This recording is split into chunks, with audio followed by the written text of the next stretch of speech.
Long ago, when the world was young, a tribe lived at the foot of the Gray Mountains.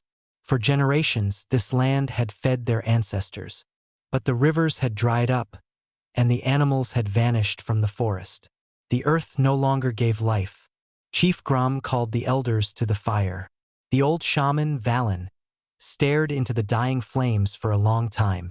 Finally he spoke. The spirits point toward the sunrise. Beyond the rivers lies a land where grass grows taller than a man, and animals walk straight into our traps. Grom rose to his feet. The decision was made. The tribe would leave the land of their ancestors and step into the unknown. At dawn, the tribe took down their yurts. Hides were rolled into tight bundles, and glowing embers were carefully carried in clay pots. Fire could not be lost. The women carried children and dried meat. The men carried spears and stone axes. Ilra, the chief's daughter, looked back one last time at the hills where she had taken her first steps, where her mother was buried. But ahead lay a new life, and she turned away from the past. On the third day, the path led the tribe into a thick forest. Tor walked ahead with his spear ready. Something smelled of danger here. And then, silent as death itself, a massive saber-toothed cat leapt from the bushes. A scream tore through the silence of the forest. The beast lunged at the herd of goats the tribe was leading. The men grabbed their spears. Grom shouted, directing the hunters into a circle, an ancient tactic of their people. Tor rushed to intercept the beast, drawing its attention, while Ilra hurled her spear into its side.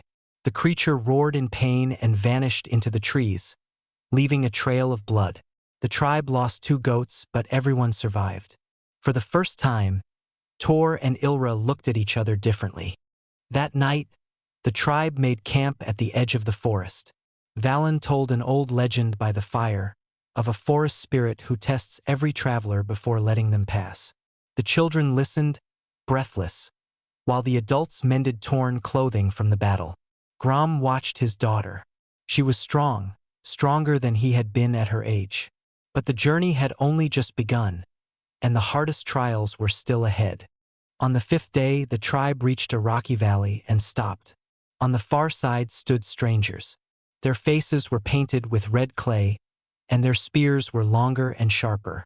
The tension stretched like an eternity. One wrong move could cost both tribes their lives. Grom stepped forward alone, unarmed, palms open, the ancient sign of peace. The leader of the other tribe, a gray-bearded old man, stepped forward to meet him. He recognized the gesture. His people, too, had once wandered in search of a home. Grom offered him a bone necklace as a token of respect. The stranger accepted the gift and pointed east. There, a river. Beyond it lies the land you seek. But beware, the river spirits take the careless. The 2 tribes parted peacefully, a rare thing in those harsh times.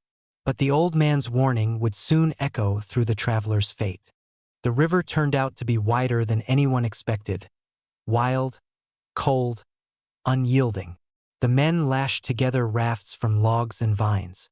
The water churned as if the earth itself refused to let the strangers pass. Halfway across, a storm broke loose. Wind tore at the rafts. Rain lashed their faces. One raft flipped over. A small boy was swept into the current. Without hesitation, Tor dove into the river. Ilra threw him a rope made of hide. The current pulled at them both, but Tor managed to grab the child and stay afloat while the others hauled the rope to shore. When everyone finally reached the far bank, the tribe knew without words. They had passed the river spirit's final test. On the 8th day, the forest opened up, and before the tribe lay the valley the old shaman had spoken of. Tall grass swayed like an ocean. Herds of wild cattle grazed by a clear lake. Birds circled freely in the sky. Grom fell to his knees and touched the earth, warm, alive, fertile. Valen raised his arms to the sky, thanking the spirits for the long journey. Ilra and Tor stood side by side, holding hands. The trials had brought them closer than years of peaceful life ever could. That very night, the tribe lit a new fire, the first on their new land. Yurts rose beside the lake, just as they had risen for generations before, on the land of their ancestors. The path had been hard. They had lost part of their herd, survived a predator's attack, weathered a storm, and met strangers in peace. But they had survived because they walked together. And somewhere, in the new generation being born that night, a legend was already taking shape. The legend of the great crossing through mountains, forest, and river. A legend their grandchildren would one day tell by a fire just like this one.